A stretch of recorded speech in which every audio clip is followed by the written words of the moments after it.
GNR టీవీకి స్వాగతం. వరంగల్ జిల్లా గీసుకొండ మండలం ఎల్కుర్తి హవేలీలో ఈ రోజు 135వ అంబేద్కర్ జయంతి సందర్భంగా విగ్రహం ఆవిష్కరణ ఘనంగా జరిగింది. ఇందులో భాగంగా ముఖ్య అతిథిగా విగ్రహదాత రణం షాఫియా భారత్ గారు విగ్రహ ఆవిష్కరణ చేయడం జరిగింది. అతిథులుగా అల్లం బాలకృష్ణారెడ్డి, డాక్టర్ మార్తా రమేష్ గారు, అల్లం మారెడ్డి, గీసుకొండ సర్పంచ్ వీరగోన రాజ్కుమార్ గారు, పెగళ్లపాటి లక్ష్మీనారాయణ గారు పాల్గొనడం జరిగింది. ఈ కార్యక్రమంలో విగ్రహ కమిటీ సభ్యులు మంద అనిల్, మంద యువరాజ్, మంద నాగరాజ్, మంద సందీప్, మంద పవన్ కళ్యాణ్, మంద చౌటు, అక్కెలి చందు, మంద సందీప్, మంద కళ్యాణ్, మంద కార్తిక్, మంద బాలు తదితరులు అంబేద్కర్ ఆశయాలను పాటిస్తామని తెలియజేయడం జరిగింది. ఇట్టి కార్యక్రమంలో భాగంగా మహా అన్నదాన కార్యక్రమం నిర్వహించడం జరిగింది.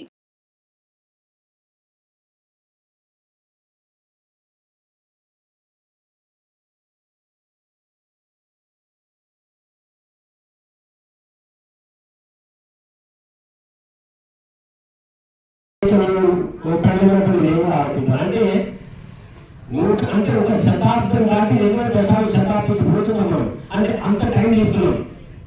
నిజంగా మనం గొప్పలమా? అసలు మనం మీరు ఆలోచించండి.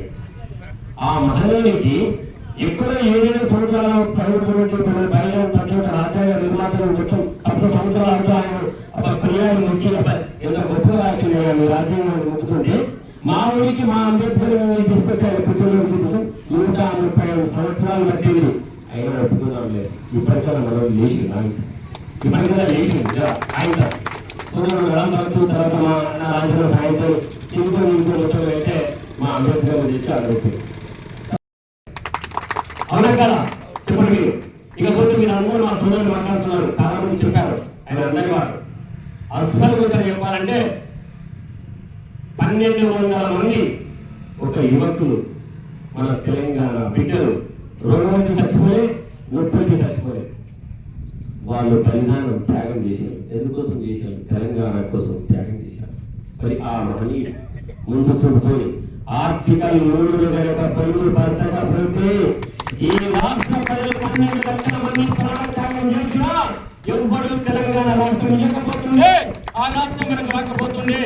అంటే ఇవాళ తెలంగాణ రాష్ట్రంలో ప్రతి బిడ్డ మన పెద్ద బిడ్డ రుణపడి ఉన్నది పొంది తీరవలసింది. ఎందుకంటే తెలంగాణలో అనుభవించే ప్రతి పని కులాలకు అతీతంగా, మతాలకు అతీతంగా ప్రతి ఒక్క బిడ్డ 4.5 కోట్ల ప్రజలు ప్రతి క్షణం తలుసుకుని మన మహనీయుడు మన బాబాసాహెబ్ అంబేద్కర్ అంత గొప్ప మహనీయుడు. మరి ఎందుకంటే ఎప్పుడైనా సామెత ఉంటుంది, ఎక్కడికి పోయినా ప్రపంచంలో విమర్శన ఉంటుంది. ఎప్పుడైనా బలవంతుడు బలహీనుడు ఏం చేస్తూనే ఉంటాడు. అది చాలా సింపుల్ విషయం. పొడగోని పొట్టోడు కొట్టాడు, పొట్టోడు పొడగోడు కొట్టే పొడగోడు పోషణ కొట్టుకొని ఇంకా సామెత ఉన్నదిగా చెప్పినట్టుగా ఇది ఎక్కడైనా వచ్చేసి ఉంటాయి. కానీ మనం ఆయన ఒక మహనీయుడు దూరదృష్టిని ఆలోచించి ఆర్టికల్ 3 ఎందుకంటే శాసనసభ యొక్క సంబంధం లేకపోతే ఆ ప్రజల యొక్క ఆకాంక్ష నెరవేర్చాలంటే ఆర్టికల్ 3 పొందుపరచు. మరి ఎవరైనా అడిగినా ఈ వేదిక మీద మనం ముందు కూర్చోవడం ఇక్కడ కూర్చోవడా మనం అయితే నేనైతే ఆయన కలలేదు. మరి మీరు కలిసి వెళ్ళదు, కానీ కలుగుతున్నా కూడా నా రాబోయే తరానికి ఇబ్బంది కలగదని మన గురించి ఆలోచించిన మహనీయ యొక్క విగ్రహాన్ని అట్లీస్ట్ 135 సంవత్సరాల తర్వాత తీసుకొచ్చినటువంటి నా యువ కిషోరాలు కాదు మరోసారి గట్టిగా చెప్పండి.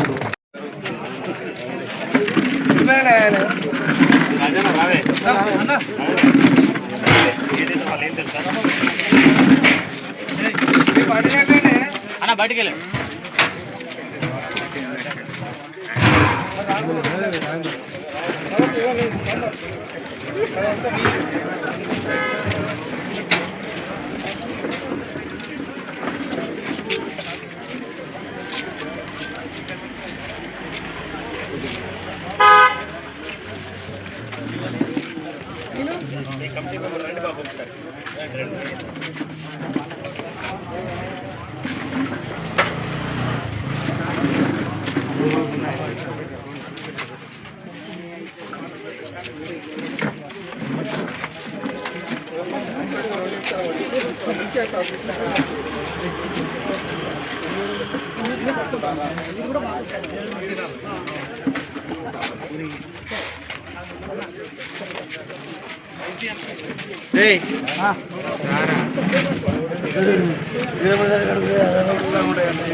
అంగరంగ వైభవంగా మరి ఆ మహనీయుని యొక్క 135వ జయంతి మరి ఈ కార్యక్రమం సందర్భంగా విగ్రహావిష్కరణ చేసి మరి అందరికి కూడా భోజన సదుపాయాలు చేసి అంత చక్కగా మరి వారు చెప్పినటువంటి ఆశయం ఏదైతే ఉందో బోధించు, సమీకరించు, పోరాడు ఆ సిద్ధాంతం మీద ఇంకా రాబోయే కాలంలో కూడా బడుగు బలహీన వర్గాలు మరియు దళిత వర్గాలు మిగతా అన్ని మైనారిటీ వర్గాలు కూడా అణగారిన వర్గాలన్నీ కూడా ఆయన ఆశయంతో ముందుకెళ్ళి మరి ఇంకా మనము రాజకీయ ఆ, రాజ్యాంగపరమైనటువంటి మనకు రావాల్సినటువంటి యొక్క రాజ్యాంగబద్ధమైన పదవులు మరియు అంతేకాకుండా మరి ప్రజాక్షేత్రంలో కూడా మన బాణిని వినిపించాలని మీ ద్వారా మరొకసారి ఆ మహనీయునికి శుభాకాంక్షలు, శుభాభివందనలు తెలుపుతున్నాను.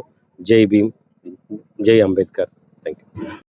135వ జయంతి రోజున మరి గీసొండ మండలం ఎలుకుర్తి గ్రామంలో ఈరోజు అంబేద్కర్ విగ్రహావిష్కరణ చేసుకోవడం నిజంగా చాలా ఆనందదాయకం, చాలా సంతోషాన్ని కలిగిస్తూ ఉంది.